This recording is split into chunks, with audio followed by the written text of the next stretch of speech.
what makes this new proposal, quote, potentially acceptable to Iran, as described by Witkoff?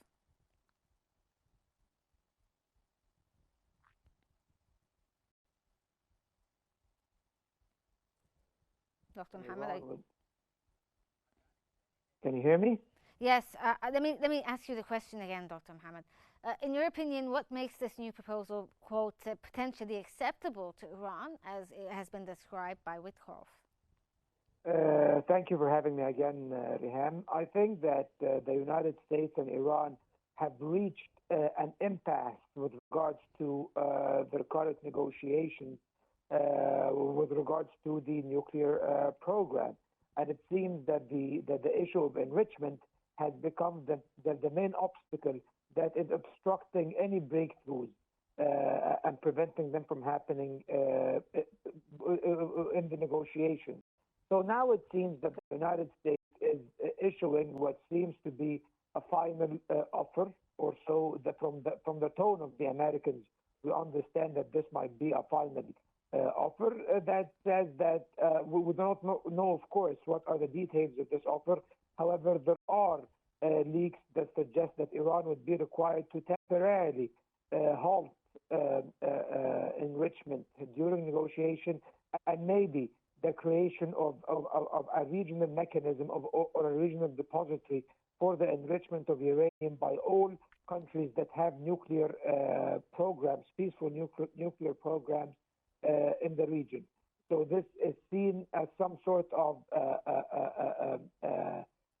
compromise or a halfway through solution.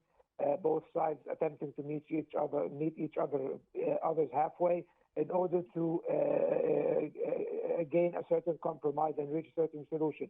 However, it does not seem that Iran will be very open to accepting this formula as of yet, because it subverts their sovereign rights in enriching uranium, and also the timing of the IAEA report that came out on Iran that has accused Iran of enriching uranium at the pace of 60%, which is a very high percentage. And they claim that such a percentage might actually, Iran might use to build or manufacture 24 low yield nuclear warheads. So these are very dangerous accusations by the International Atomic Energy Agency, and it seems that the United States is exploiting this report in order to maximize pressure on Iran. Okay, Mr. Hani, could we get your take on this? Now, as the Iranian foreign minister has said, that they will respond appropriately in line with Iran's national interests. How does Iran evaluate the new proposal that has been sent out by Witkoff? Is it seen as a serious step towards compromise, or do you agree with Dr. Mohammed there that there are things or red lines that the Iranians will not, let go of?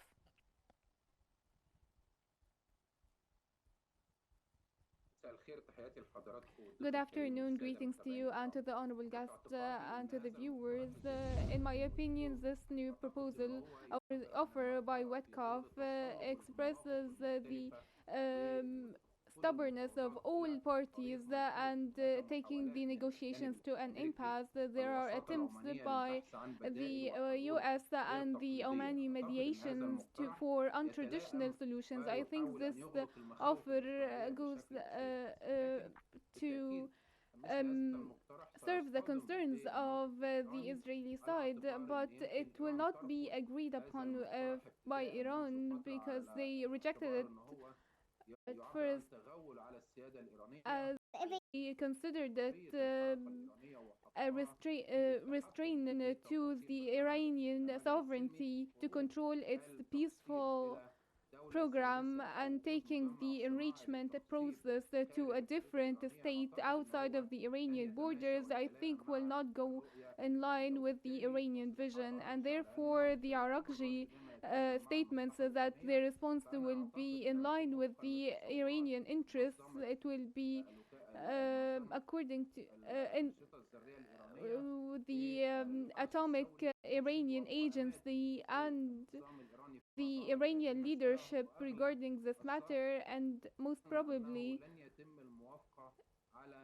the proposal will not pass because the main purpose that Iran is maintaining its right its right to uranium enrichment is to be a pressure cord against the United States and Israel and the entire West, and delegating this right to a third party and taking the control from Iran takes the final pressuring card that Iran holds.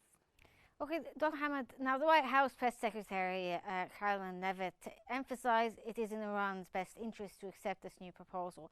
Is this a veiled threat, and how confident is the US that Iran will respond positively to Washington's so-called offer? It can be considered a veiled threat, and Iran and the United States never shied away from issuing arduous threats against the Iranians. President Trump has threatened Iran point blank several times that he will bomb them. Not only that, so not so veiled, if you ask me, the American threats in general. However, these threats will not really yield any meaningful results with the Iranians, because the Iranians do know very well that even though the United States has the capacity to harm them substantially through a military strike that will actually decimate the Iranian nuclear program and maybe bomb Iran back into the Stone Age. However, it will have humongous ramifications on regional stability and also on the stability of the global economy, namely the stability of energy prices, which will have a detrimental effect on the U.S. economy itself. So Iran knows that the idea of a military strike is not really that feasible by the Americans. Therefore, they do not. I think they take the American threats seriously. However, they do not take them too seriously, because they understand that the Americans, at the end of the day, and this is the professed will of the Americans, that they do not want to get entangled in a new conflict in the Middle East. However, of course, Israel, on the other hand, might actually had a vested interest in derailing the entire negotiation and in starting a war with Iran and dragging the United States into war.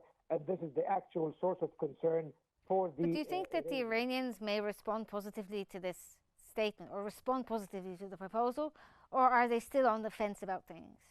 I think they might at least respond partially. Even if they will not accept the idea of enriching uranium abroad, they might entertain the idea of temporarily halting uranium enrichment in order to prolong the negotiations and prevent a collapse of the negotiating process. The Iranians are very good negotiators, and they do understand that the balance of power at the moment is not in their favor. It actually favors the United States and Israel due to the latest developments in the Middle East and the defeat Iranian proxies have sustained Lebanon and unfortunately in Gaza and other parts of the Middle East. So at the end of the day, Iran has been weakened, its position has been weakened in the region, and it will negotiate in accordance with this position. However, it will not go as far as relinquishing every thing it stands for, and definitely if it goes by and follows the American conditions for reaching a solution, which is basically the dismantlement of the effective dismantlement of the Iranian nuclear program and basing what remains of it under international supervision in a way that violates Iranian sovereignty. I don't think that the Iranians will do that, because this will mean a huge legitimacy crisis for the Iranian regime domestically, which could eventually lead to other forces challenging the supremacy of the regime inside Iran.